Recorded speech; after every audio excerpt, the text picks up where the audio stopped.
everyone. Welcome to today's episode.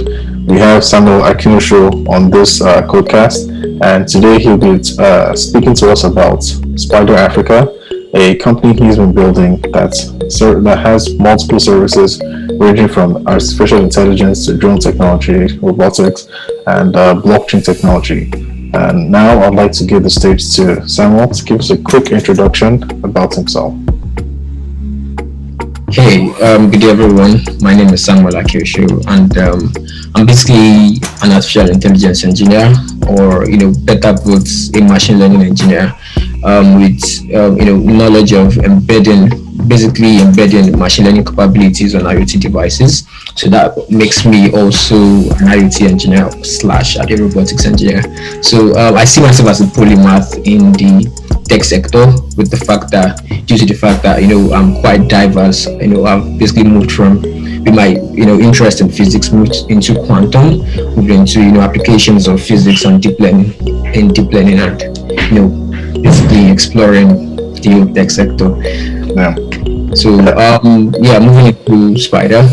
Spydar is my startup. I founded Spydar in 2018. I was still basically working with Microsoft then, and we've been doing Spydar all the way. Yeah, that's impressive. 3 years. 3 years is a long time. People, it might when people think of it, just 3 years. Like running a business for 3 years, it's a really long time. I'd like to touch on something you mentioned earlier about being a polymath.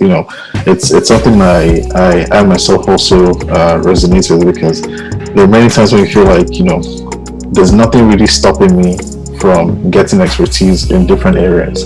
So the only constraint is time, time and the amount of sleep, really. So it's trying to figure out, should I be a generalist or should I just be a specialist?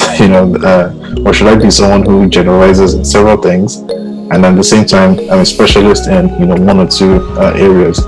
So it's a really interesting concept. I think Elon Musk himself has also proposed this idea of like the T kind of individual.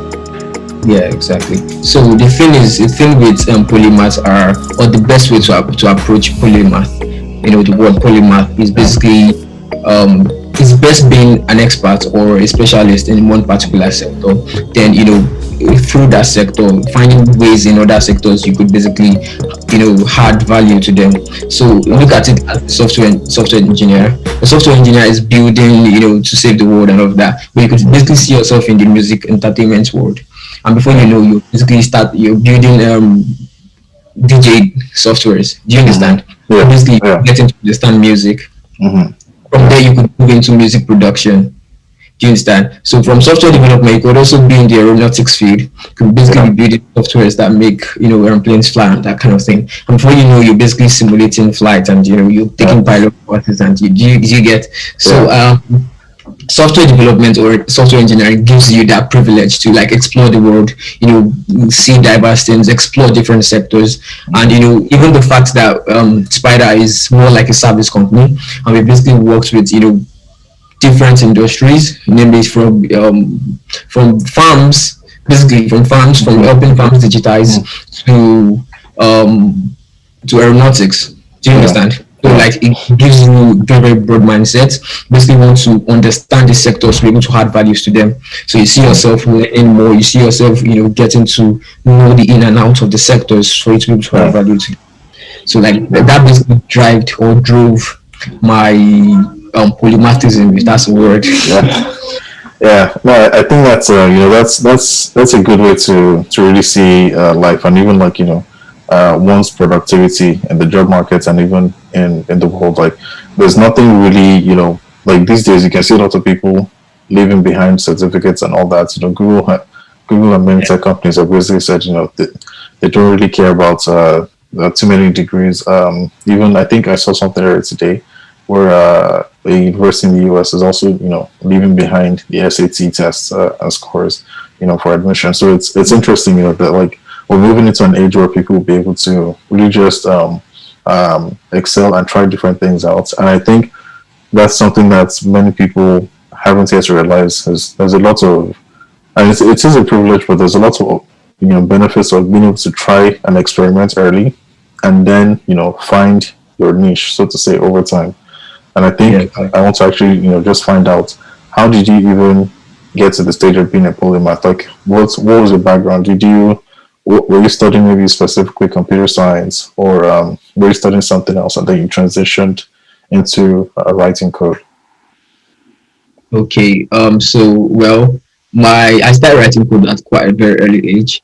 I think I was saying my first lines of code would be around when I was probably 9 years old. Wow.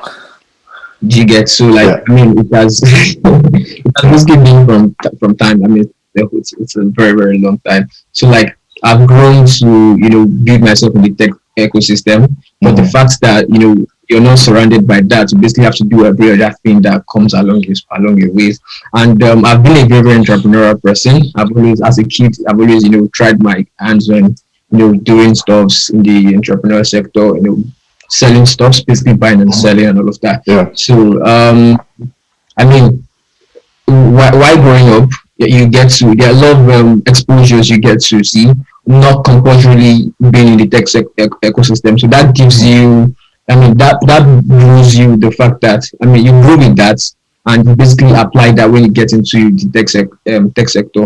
So you know that, yeah, you could basically be a developer, but it doesn't change the fact that you used to draw while you were a kid, or you're a good Right. artist while you're a kid. Right. And so when you grow, you could basically understand that, yeah, you have the knowledge. You could be able to like divide your knowledge capacity. Do you understand? To be able to do Mhm. diverse things at the same time. So there are also a lot of cons to it. I mean, it's good to be a specialist, but it's good to be a specialist. But the thing is, explore. If you're Yeah. an adventurous person, you don't just want to be doing the same set of things. I'm not a robot. I don't just want to be doing the same thing over and over and over and again. Do you Mhm. understand? So that's one of the reasons why I basically stopped working for some of the big techs I used to work for. Do you understand? Because I saw myself basically you know taking the robotic Yeah. um ways of Mhm. implementing tax or something. So I mean, I wanted to explore, I wanted to do more, I wanted to see more things. I wanted to not I wanted to be like autonomous. I didn't want to Mhm. follow a particular set of rules, a particular set of life. I wanted to define my own Mhm. pathways. Do you understand? Yeah. Like, Yeah. Yeah. It's sort of the the popular path, or the common or not so common popular path to becoming, an entrepreneur. There are many people who are taking this route, but the route is still something that many people, abandon because they find out it's actually a very difficult thing yeah, to do. Leaving away the comfort of, exactly. having a steady salary, and then, jumping into, the crazy environments to go try and innovate and Yeah, build something is usually very, usually very difficult. So in terms of, now getting to these big tech companies like Microsoft, maybe did you start, like, maybe what programs did you go through education wise in order to get to these big tech companies, and did you have any internships before then?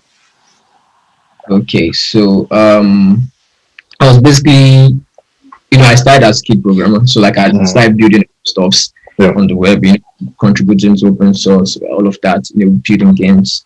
I basically even built one game that got sold. Do you Nice. understand? I was part of the team, so like I was not a founder, yeah. Yeah. But do you understand? So like I'd done a lot even before then. I was quite young, so I got a scholarship to MIT Hmm. for to study AI. We were like running. AI was still the buzzword. I'm talking about 2017. To get to like AI Yeah. was still more new revolutions, and people were like going into it. So Microsoft came up with a course and scholarship course, and Hmm. I applied, and successfully I got in. So Hmm. with that in mind, if yes, you're already a student of MIT, and Yeah. I was in some communities like the Black in AI community. That was Hmm. one of the communities. So like Microsoft basically, they bring in opportunities for you in the community. And I noticed Microsoft was recruiting for Azure was still in its early stages then, not like early stages, but I mean they were still quite in their early stages then. So it was a cloud, we're doing cloud engineering. I just moved into AI. Cloud engineering, I was always, so while I was building games, basically worked with cloud technologies. Do you Hmm. understand? So I basically did the AI part, but I mean, I understood how cloud worked. So Okay. when I saw the applications, I knew the best thing to do was to prepare myself for this. I knew I wanted this. Do you understand? So Yeah. I moved into cloud, went through Microsoft courses, saw everything that has to do with cloud. I went on a spree and took like 5 courses to 6 courses Yeah. on Wow. cloud technologies, professional technologies, Microsoft. Do you understand? So like I knew I wanted it, and I knew what I had to do to get it. So while everybody was just shooting their shots, I went back and had to plan myself, Mm-hmm. take all of these courses. I can do things synchronously Yeah. or simultaneously, better put. And it was easy for me to run all of them at the same time. And by the time I applied, I basically was a student of MIT, Yeah. and I basically had a lot of professional knowledge Mhm. based on the fact that I basically took their courses and got all of those certificates in a very, very short while. So I had a good CV, not the fact that okay, I was a graduate. Do you understand? I wasn't a graduate. I just started school then. So and it wasn't even a BSc program. You understand? It was just a special degree. Do you get? So it's not Right. like it is BSc program. Okay. Yeah.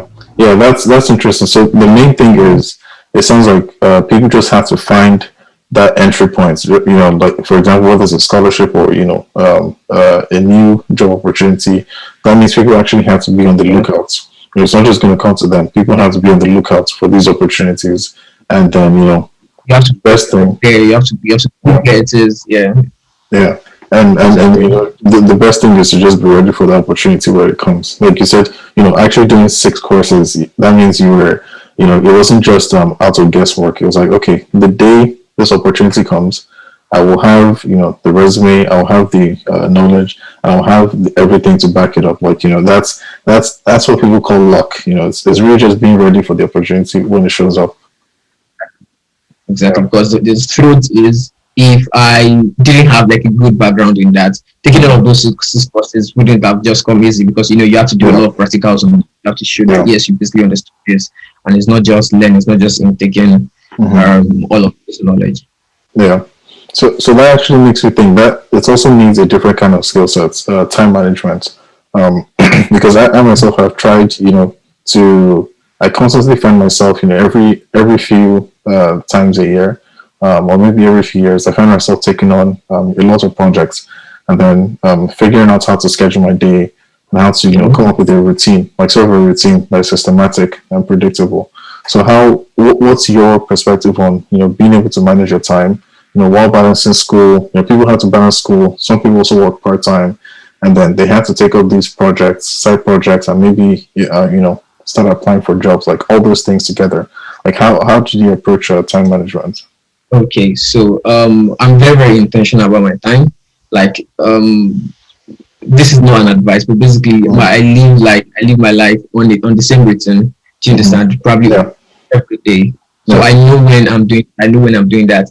So like every hour counts for me. So like if I have just 6 hours to work, I know the first 2 hours, this is what I'm doing. Second 2 hours, this is what I'm doing. Third 2 hours is what I'm doing, and this is how I'm able to achieve this. So like I take out every other thing that wouldn't make me, I just 6 hours is better than 10 hours of just moving from year to year to year without actually achieving or completing one goal. There are days where you have to overlap, there are days where you have to. But basically, I see time management as something that it has a lot to do with discipline. Do you understand? It has a lot to do with what you actually want to achieve with the time management. That should drive you more.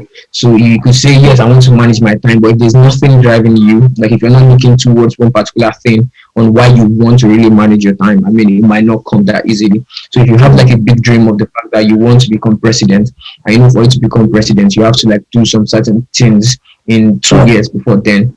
Yes, that's going to drive you. Like that's going to be your main driver. So okay, yes, I have to do this, because for me, if I don't do this, I wouldn't get to where I want to get. Yeah. That's that that hustler mindset. It's not just in survival mode, but like even after achieving the goal, to still stay that way. Because what many people say is they don't have a mentor, they don't have anyone to teach them. But like thing is, you're most likely taking that path for the first time in human history. Like everybody's background is unique. So at the end of the day, most people are actually doing things for the first time. So there won't always be someone to just come and tell you, okay, these are the exact steps you need to take. It's it has to be inside of you. Like if if you really want it, you're going to find a way to do it. Like, and just as you said, you need to first of all define the vision and then work your way towards that. So it's like, starting with the end in mind. And there's this saying that I heard recently. The person said, when the target is defined, the direction will appear. And like that's very deep, because it goes to say that it's only, you will feel lost until you have a destination point. So once you have the destination, now you can actually start working your way to there. And that's exactly what you said. In order to get there, you need to be able to have that discipline in yourself to know that, okay, it's time to start working. Okay, it's time to stop working, and I'll come back tomorrow, right? Because if you do too much work in one day, you can get burnt out, and then you only have to come the next day. Yeah, Exactly. cool. Cool. So I guess we should dive deep into Spydar, because I've been looking at the website and it's really cool. Like, anyone who hasn't yet seen it, make sure you go to SpydarAfrica.com, and then that's Spydar with a Y. So SPYDAR Africa.com, and check it out. So now let's actually dive into the company itself. How did you realize that you wanted to actually build this, and what problems did you want to solve? Okay, so I didn't start Spydar with the fact that I wanted to become an entrepreneur. Mm-hmm. Do you understand? So I started Spydar with the fact that, okay, I wouldn't call myself an expert, but I had knowledge in these fields, and that is basically AI and IoT. Do you understand? And probably cloud, blockchain, moving into that. But that later came in. But my major focus was AI and IoT. And while I was working, I had organizations, or people asking me to basically do some stuff for them. Do you understand? Or probably help them consultations and all of that. So I just knew, okay, it's time to have a corporation to basically incorporate this. Don't just send invoices with your name alone. Do you understand? So back in Nigeria, I just set up a few of my friends. We got into a flat and basically just start working, building solutions for organizations that wanted them, help them implement chatbots, and them implement all of that into their softwares or into their original application, or so basically build AI-based applications or softwares for some people. And some basically required IoT devices where we had to embed machine learning capabilities in them. And that's how the company just started forming and all of that. Then so the thing was, we wanted to do good with AI. You understand? We wanted to implement AI in Africa, because we noticed, okay, AI was a buzzword, or even still a buzzword when it comes to Africa, when it comes to Nigeria. So we were basically doing a lot of education for businesses, making them understand what AI is and how AI could help their businesses grow and all of that. So all these things didn't come planned. I didn't say I wanted to become an entrepreneur. I didn't say, okay, I wanted to do this and do that.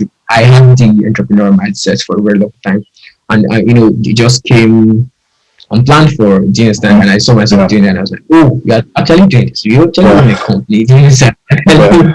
So that's how it came to play, and been growing since then. Yeah, that's is even something to learn from, because many times people have the focus on themselves. So the focus is, I want to make a lot of money. I want to be an entrepreneur, rather than someone else has problems that I know how to solve. Right. So the focus is usually on the individual, the entrepreneur, or the founding team, and not on the customers. And in the long term, you can kind of see which approach lasts longer. Like, obviously, those who are focused on the customers, the pain points that the customers have, and actually trying to get value back. Yeah, those are the ones that last long in the long run. Did you have to get any product managers or any sales teams, sales members, for example, to complement engineering skills? Okay, so I would call myself a chief brand officer rather than a chief executive officer.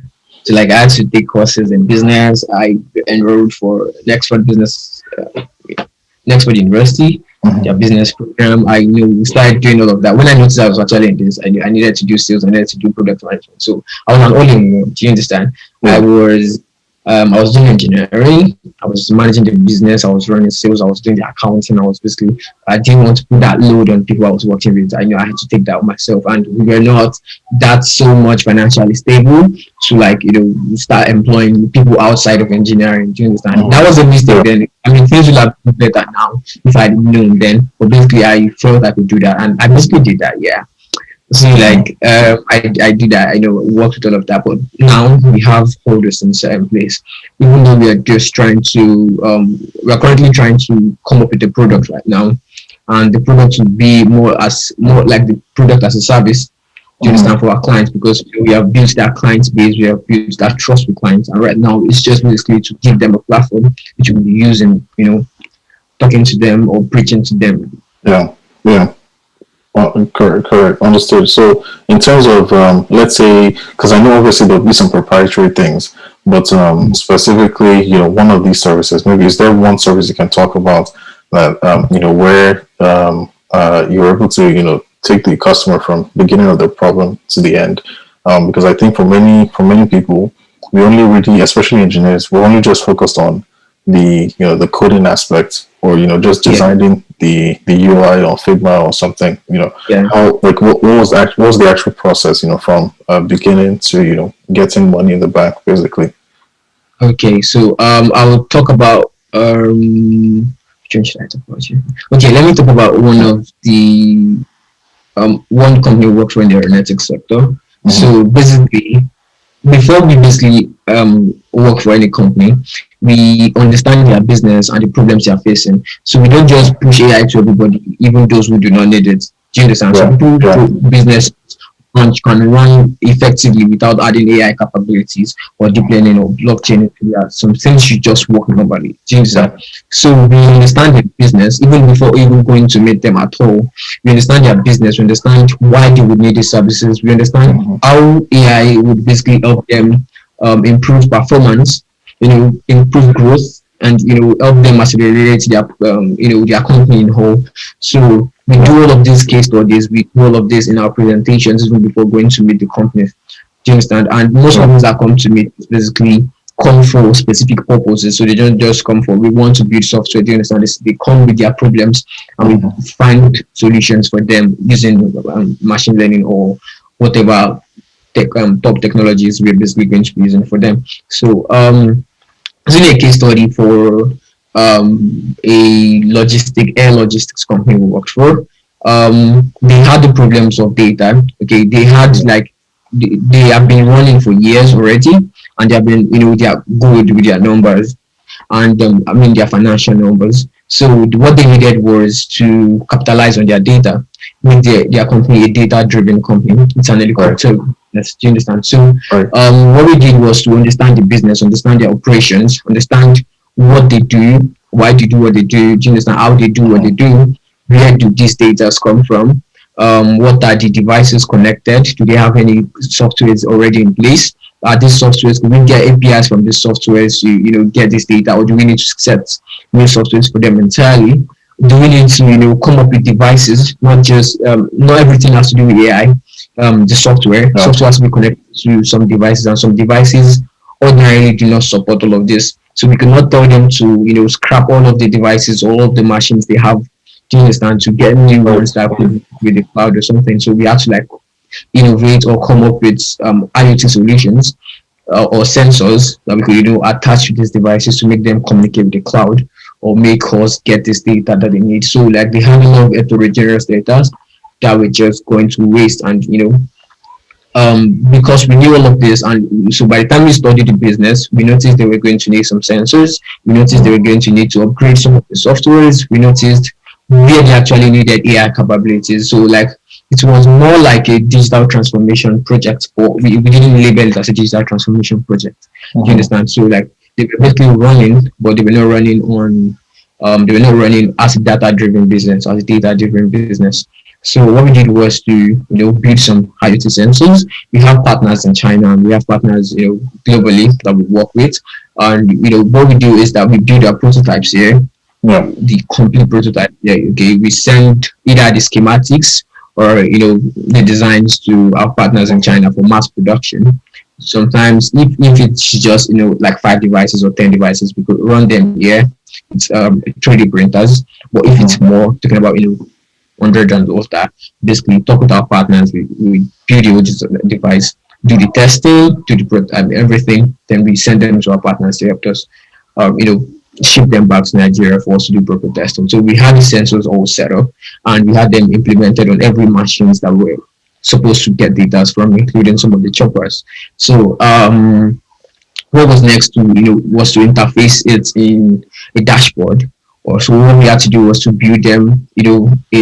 Was to work with Azure, because I basically had no good knowledge in Microsoft Azure, so I worked with Azure to make sure they could like get all of this data in their dashboard. So they never had C code, more like a Power BI, more like a business intelligence dashboard. But what we did was that we added our own, because on Azure you could basically build your own tools on it.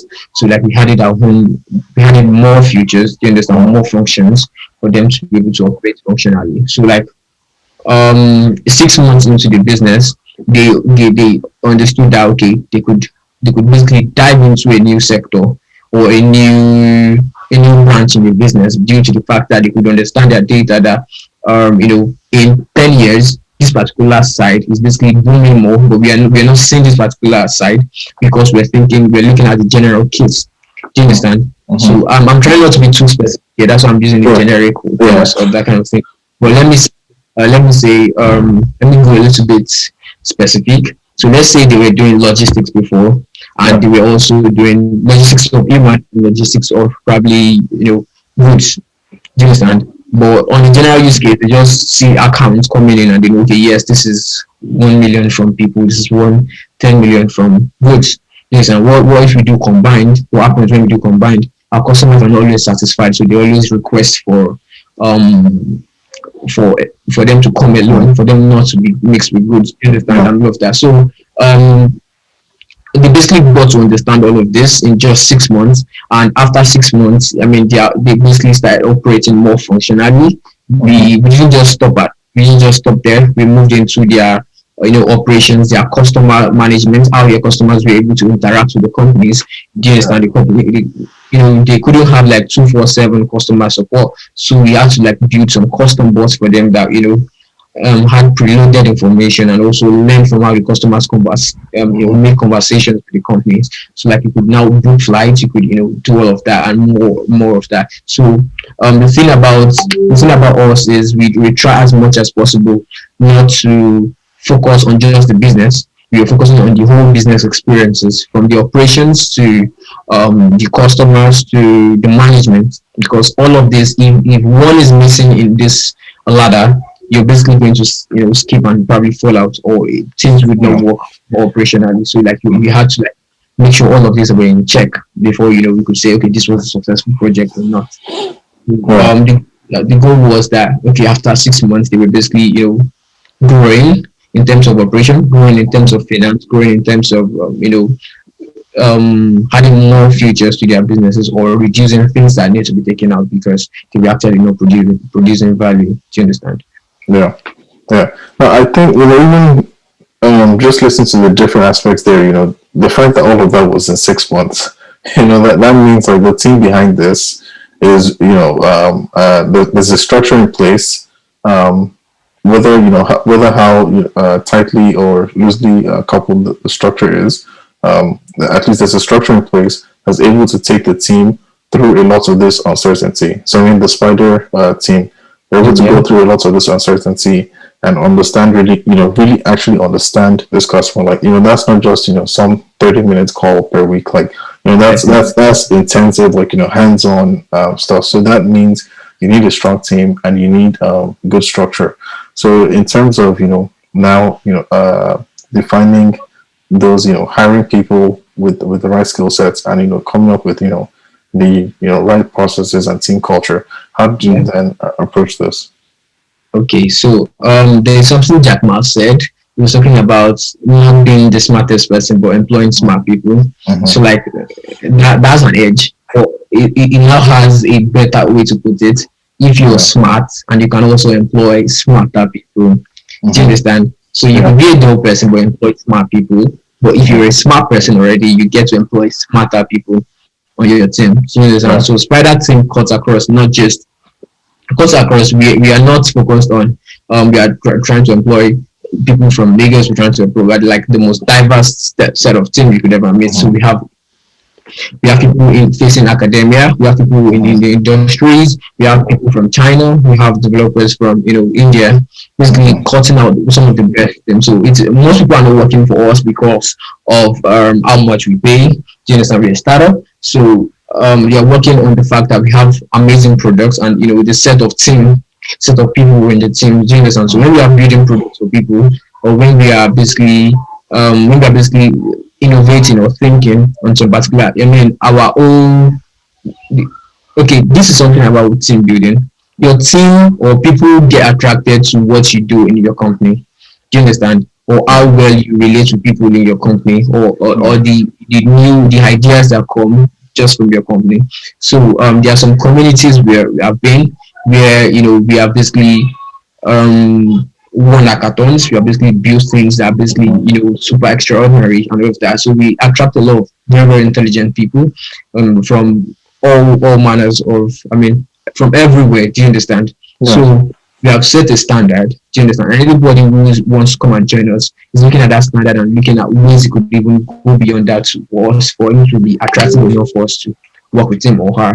Do you understand? So like, when it comes to team building, I won't say I'm the perfect person. I'll just say I just have that magnet for great people because we do great things already. Yeah, it goes back to this idea of the flywheel that Jeff Bezos talks about, where you start something that is attractive, and then you invite people.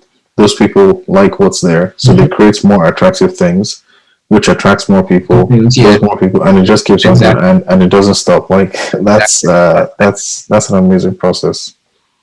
Yeah. Okay. So I guess in terms of leadership styles now, you mentioned Jack Ma, and then there's also Elon Musk. So looking at these two people, right? There's Elon Musk is more of a hands-on person because he has the knowledge, while Jack Ma, founder of Alibaba Group, is more he's more hands-off because his background is not in engineering. So now when it comes to this leadership style, the thing is sometimes so for Jack Ma, for him to say that you need to hire smarter people, like it's no disrespect to him, I'm just saying it's kind of obvious because he doesn't have the background to do the engineer work. Yeah. Whereas Elon Musk does have that background, and he's able to hire smarter people.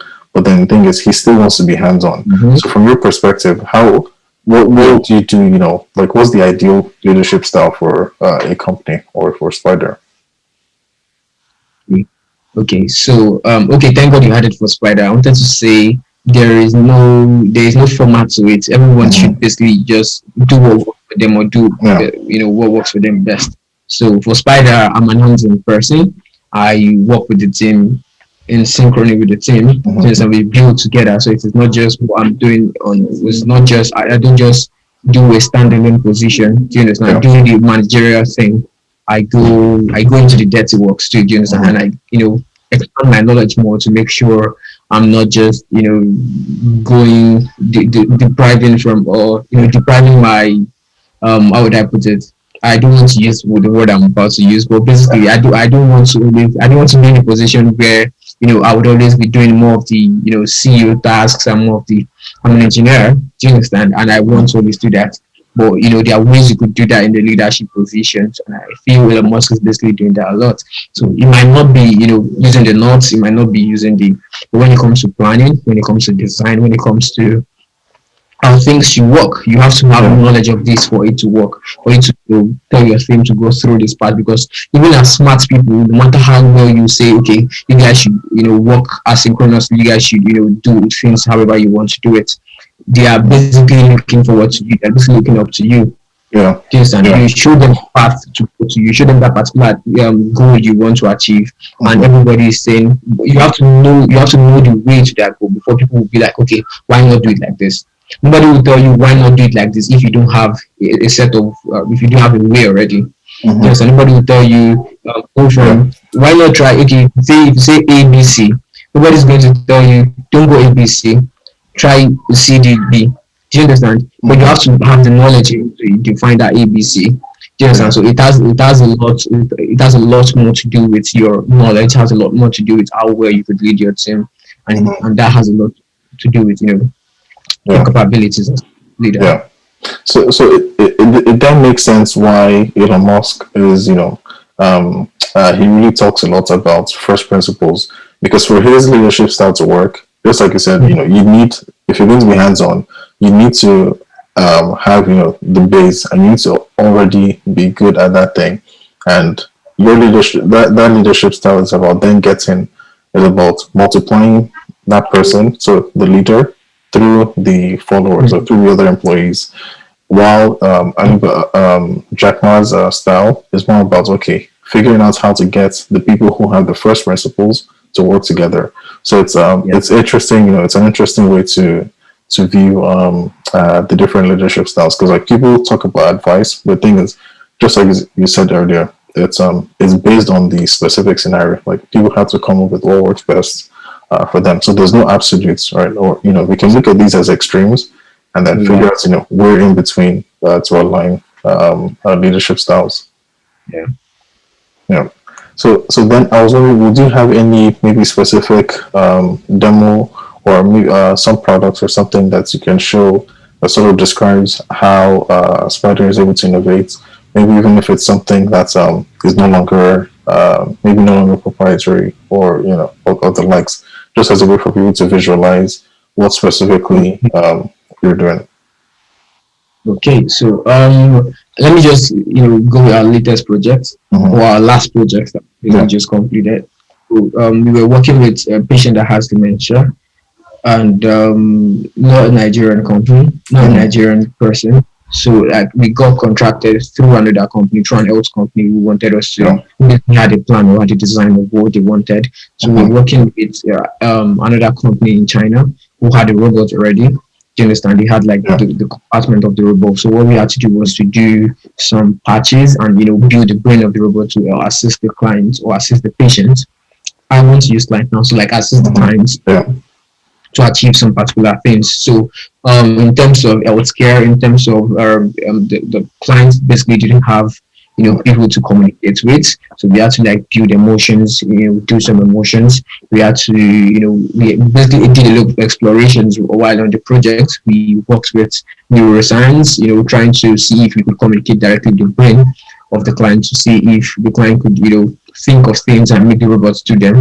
Do you Yeah. understand? So we did a lot of experiments on that, and we basically delivered the project by. So it has a lot of very high P related stuff.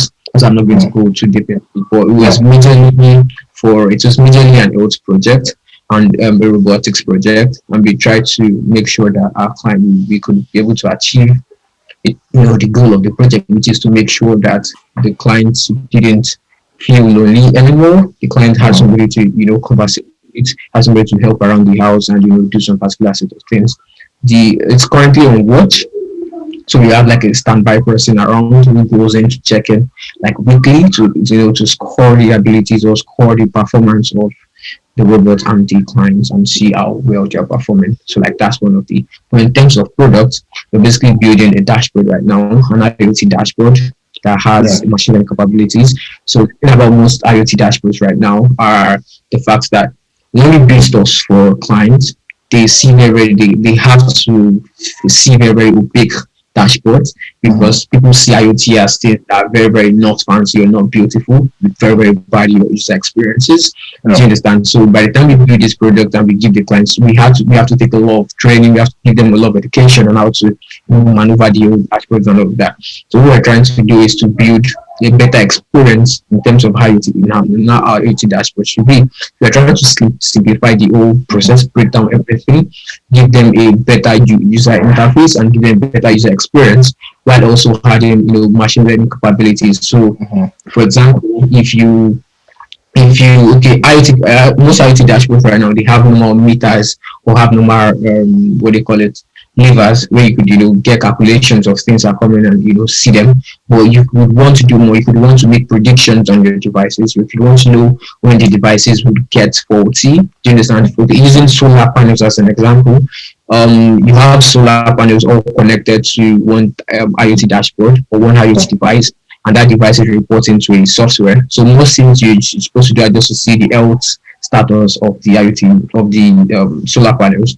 But right now, you wouldn't just be seeing this information. Your software will be able to act autonomously on the information that is basically seen. You understand? And act independently on this information. Gives you information, or gives you basically information on your product even before it is time.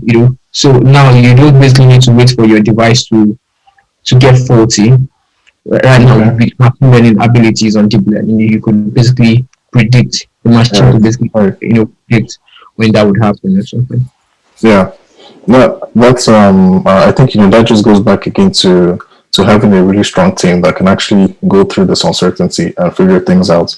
I was wondering, so slightly going back to leadership and being able to replicate oneself. It sounds as if leadership is the ability to scale up the principles and the discipline that you have as an individual. How are you able to scale that up for others to be able to follow you? It sounds as if that's what leadership is about. But then you need resources in order to scale. So how then did you go about getting resources? Actually paying salaries, like maybe whether they're investments or savings or things like that. Okay. So it had a lot to do with savings, it had a lot to do with investment. So we didn't raise investments from what would I say, from a VC. We raised investments from a client. In the time. So we worked with a client. The client was in the ISP space. You understand? We helped them do some digitization or some transformation in their businesses and how they operate and how they relate with the client, and they were super impressed by what we were doing, and the CEO basically gave us the benefit of doubt and gave us investment which we used in growing. And in terms of networking, that basically helped us a lot because he had a lot of people. He was giving ISP services or IP services better. Yeah, I wouldn't deny that privilege. That basically helped us grow. Yeah. It's just thinking about how for anybody who's watching this too, when they put themselves in this seat, a few years from now, what are some things they need to do as a founder? So some of the lessons here are that they need to get that first customer. So as soon as they get that first customer, that's their first social validation that says yes, our company can actually build something and we can do it well because someone actually paid. Like that very first it's like the inertia. That very first company that people get is very, very crucial. And then of course you also need to be able to maintain the customer relationships for the long run. So there's definitely lots of things to learn here, even for people who are just getting into the tech industry. There's the career path isn't just junior developer, senior developer, or sometimes intermediate, senior, and so on. All the way to VP of tech or CTO. There are different career paths there. What would you say has been sort of your progression through this career path line? Okay, I would say I was basically doing things that interested me. That's what a lot of people do not notice. But that's what a lot of people miss, because entrepreneurship is not quite easy. Do you understand? It is not easy, and you get bored of things. So if you are somebody who is doing entrepreneurship just because of money, I mean, you by the time you get to start seeing a little bit of that, you start getting distracted. But by the time serious pressure comes, you're just going to lose out on it. So this is not easy, and you have to do things that you love. So if it's something you love, something you're passionate about, and you could make money out of it, I mean, you definitely know that all these hordes are. So another thing is seeing challenges as just challenges or as normal things of life. So when I come across challenges, when I face very, very serious challenges, I know these are particular. This is a level up to another milestone. Do you understand? It's a level up to another height. Do you get? So I don't see challenges as things that weigh me down, or challenges. I don't think challenges would definitely weigh me down. It will only weigh me down if I do not know what to do. Do you understand? If like there's no solution at all, which doesn't happen because there's always the solution, you just might not be in the position to get that solution or something. So most times, be passionate about the field you're basically working on. Be very, very much passionate about the field, and don't just do it because of money. Money is very important, but money comes after. So another thing is there's a clause to it. Some people say if you go after money first before you go after passion. Do passion on weekends. Do you understand? But I mean, you should look to it. If your passion will fetch you money, why not go after something that you love that could also fetch you money? Do you understand? So, like, if you know how to play the guitar, and you basically are just doing, you didn't like grow with it, you didn't scale with the guitar quickly. You will definitely do other things, but to help you contribute to the growth of the guitar, because that's what's going to like take you higher. So when you're doing things that you love, you get to do them a lot more better. You get to like go very higher faster than just doing things out of passion, because you get tired. A lot of things can basically come in place that make you just drop back to the engine stand. So that's just So the famous Steve Jobs I guess it was a presentation at Stanford like early 2000s or mid 2000s, where he said love what you do. I think many people need to go back and actually listen to that talk, because he didn't actually say do what you love. He said love what you do. So it goes back to this passion versus money. And just as you said, it's not that if you chase passion first, or if you spend time on passion rather than money, that there'll be no difficulty. There will definitely be that difficulty there, and it's only a strong why, or a strong overarching vision that actually allow you to continue going on there, to keep on pushing, because there's only so much you can take when you're just doing something for the money. Like at some point it loses, it could even lose its its worth at the end of the day. And it's like what am I doing this all for, and all that. So it's exactly. It's an interesting philosophy. I think for myself, I sort of don't like, I believe in chasing at least some money first before the passion. Then just because what I've seen is that it's very easy to run out of resources very quickly. So that's why that first customer, or that first cash flow is very important, because as soon as at least you find a way to get that cash flow, then it also helps. But the counter to that is that you could actually just if you don't have money, or so there's like there are two variables. If you don't have the resources and money, the other thing you have is time. So maybe people can extend their expectations. So if you don't have the resources to actually get it done in 6 months, then if you really want it, are you okay with actually extending your passion project by like maybe doubling it up to like 12 months or maybe 10 months? That's another angle to take on it too. That's beautiful. So coming back to let's just talk about the passion and the money thing. So this is it. Number one thing is there's money in passions, but you're in the right passion. I mean, there are charity firms that are richer than some limited liability companies. Do you understand? There are some charity companies. So if you're doing charity, it doesn't mean you cannot still grow. I mean, if that's your passion, it doesn't mean you cannot still grow. It doesn't mean you cannot still like do a lot of things. This is my passion, and I wouldn't say I'm making that much money from it, but at least I'm very much comfortable with how much that's gotten me, or where it has gotten me. So like your passion will definitely always make money from you. Depends on how you place yourself, because come to think of it, what you're also doing is somebody else's passion. Do you understand? What you're doing for money is somebody else's passion, and you're making money out of it. You have to learn. You have to do all of that. So if you do all of that in the way you love, you will definitely also grow. Do you understand? There are a lot of people who say, okay, this is one thing. when people were learning software development, everybody was doing web design. Everybody I knew was basically doing web design or graphics. I didn't stop at that because I'd always love to, my inquisitiveness. This is what I was doing, So my inquisitiveness, I always wanted to do more. Do you understand? I always tried to like go beyond what everybody was doing and try to like so that always drove me. Do you understand? And I knew there was no market for it then. I mean, if you wanted to make quick money, you would definitely want to do web design. Do you understand? But I didn't stop at that. I wanted to do that, and I followed that. So yeah, I had time as luxury, definitely, because I just finished secondary school and all of that. Do you understand? So yeah, so doing at the right time also has a lot of effect on that. I would like definitely, but you definitely can grow on your passion and make the most out of it than even people who are chasing money. Yeah. Yes. So when they say Dangote is not passionate about cement, he's passionate about business. He's passionate about selling. Yeah. He's passionate about making a monopoly in the market. He's passionate about giving something to copy everybody that would make money from. So it's not about the cement. It's about the business.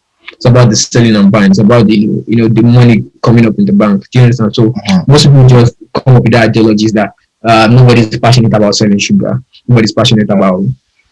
You understand? They might not be specifically passionate about that particular entity. It might just be what is surrounding the whole business. So if I'm passionate about space, I wouldn't say because Nigeria is not ready for space. I would leave Nigeria and go to wherever. So anyway, that's a lot to do with if you can live sharp. But I mean, I'm being realistic now. Yeah. If you pursue your passion, do you understand? I believe a lot in passion, but I won't come up with tell you the whole passion thing. But basically, I believe a lot that when you love, so let's leave passion aside. Let's just say what you love. I believe that if you study what you love well, if you grow with it, if you go higher than everybody is doing, try to like strive for more, you can definitely make the most out of it. Or you will definitely make the most out of it. Yeah. Because you just see yourself doing hard things flawlessly. You see yourself doing very complex things that people find hard. Do you understand? People try to scale up. So this is the thing. People that go with money, do you understand, that go for money, they're always good on average. Do you understand? They believe average is okay because they are not so much passionate about it that they don't want to go into the expert level. But because you love it, it's because you live it, you do every day of your life. Do you understand? That's what gives you joy. You don't just stop at average. You want to get to the top bottom. Do you understand? You want to scale up as high as you can. Do you understand? So you definitely keep on going. That's why the people see and be like, how is this guy doing these things flawlessly? He's not facing the problems we are facing. Do you understand? He's not coming across the challenges everybody's coming across. But no, it's because you love it. It's because that's what you live for. Do you understand? That's why you can definitely go with it. So that's why I say, and I can't be wrong. No, I mean, so it is like there will still be, like maybe not everyone who's going after the money first is maybe just on average. Maybe they eventually tend towards average, like because in order to first of all get the most money, they have to beat everybody else. So they'll first be, initially, which is just the short run.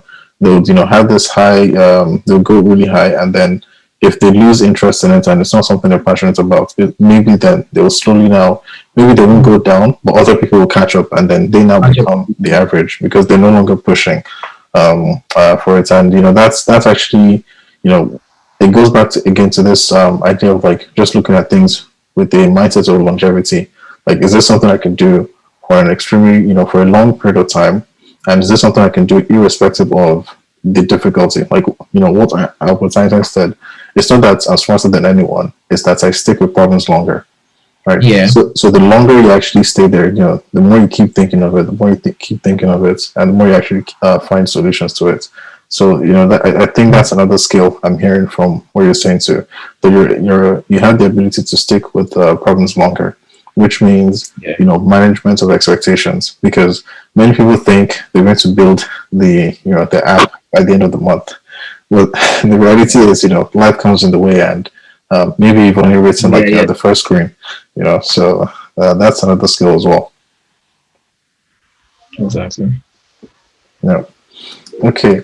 I guess from my side, I would say this has been really insightful, and I've learned a lot. Like, would you have any specific advice for people in general. Anybody who's trying to start out this path to become, not just a founder, but a founder who's able to, multiply themselves and retain that energy in the company. They can be in multiple places at once. What's a kind of advice would you give them? Okay, I would say find a problem first before you provide a solution. A lot of people, just see solutions or just see stuff that they could basically build on and go for it. So when you find a problem first, and when you solve for it, that's where the old drive can come from, or that's how well you could progress. So the first thing you have to do is to look. You have to, have knowledge about one particular thing, or probably experience that particular thing. Experiencing it actually, gives you, how would I put it? Gives you an edge over others because you understand how these things work. So it is not just enough to read books on how finance works. How remittance works. Sometimes you see most people who have actually, skilled well with this are people who have faced these problems by themselves. Not just people who have seen others doing something and, just learn about it and, try to build upon it. So like experience the problem that you actually want to solve for. Then when you experience the problem you want to solve for, that's when you could come up with solutions. So when you're coming up with solutions, come up with the most simplest ways to solve this. The thing is, if you're coming up with something very, very new, you might end up coming up with, one of the hardest routes, which you think, because there's no other competitors, do you understand? You just basically scale through it. But basically, you have to look for the simplest way. People love simplicity. People don't like stress. Do you understand? People like to do things with ease. So if you're basically solving for something that's a problem, and you're still giving them complexities, they don't mind staying with their problem because they've been with it for years. Do you understand? So like you have to be able to simplify your product or simplify the solution, the problem you're trying to solve for. So after getting all of those in checks, excuse me, it should be something. I'll go back to something you love. You understand? You have to, or you can grow to love it. So that's where the clause comes in. You can grow to love a particular thing. Do you understand? I see you smiling. When is passion? Yeah. So you can grow to love something. You could see one particular thing you never had an idea of. You could experience it and find a way to solve it and just grow to love solving it. Do you understand? Because it makes you see people happy. It could be a bridge. Like a pathway. This is like the most lame explanations, but it is the simplest for people to catch on. But it could be a river that people had to use canoes before they could cross, and you thought of a bridge, an overhead bridge to make it work. Do you understand? So if you come up with that and you see that people are actually more excited. You don't have to go through the stress of the canoe turns and all of that, and you see people happy, you see people smiling, you build passion for that thing and you want to do more, you want to go explore more places where people are facing the same problems and try to solve for them. So another thing is you should learn to start with whatever you have. You understand? If using the same bridge excuses as using the same bridge case study, if you're building a bridge, the first thing that will come to your mind is just to put a slank plank over the bridge. Do you understand? You might not think of that what they call it, that those curved bridge because of erosion or that, you understand. But if you start with the slank plank, that's when you know that when erosion comes, it takes the wood away. Do you understand? How do you solve this? That's where you start growing. But if you just sit back and wait for you to get all the resources to build up that high bridge, curved bridge, you understand, you might not actually do nothing. So you might just keep on, postponing and procrastinating and all of that, and you might not be able to do that. So, if you've seen the problem you want to solve for, if you've found a solution to it, you should, when you're finding a solution, you open your mind to various things. Don't let your mind, because you are trying to do something that nobody has done. Your mind has to be as broad as it can be. You understand? So when you've basically done all of this, you should, purchase simplicity and try to find the best way this could work and do it. Just do it. You don't need to wait for getting all of the resources. You cannot get all of the resources if your father is not a billionaire or something. Even people that have billionaires, they sometimes fill out some things, like people management and all of that, they might fill out it. So just start with what you have.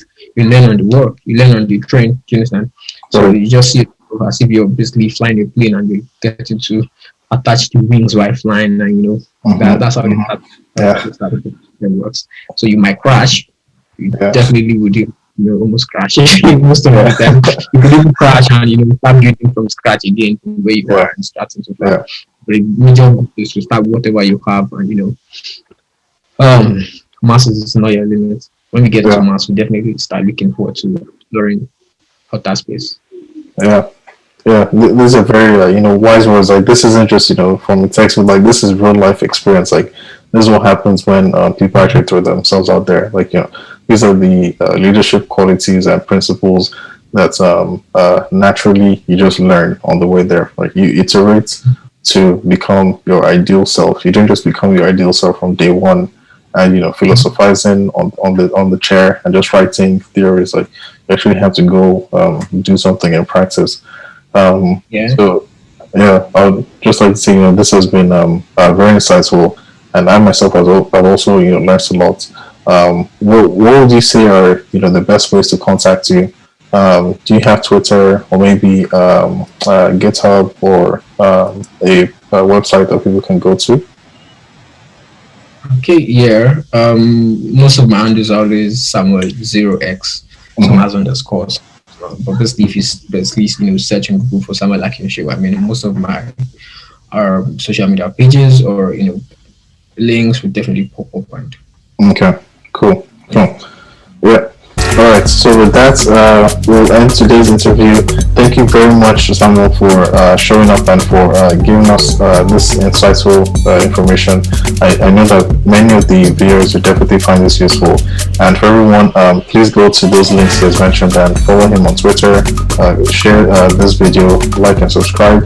And if you have any questions or things you'd like to ask Samuel, please put them down in the comment section below. So thank you very much and have a nice day all. See you. Bye.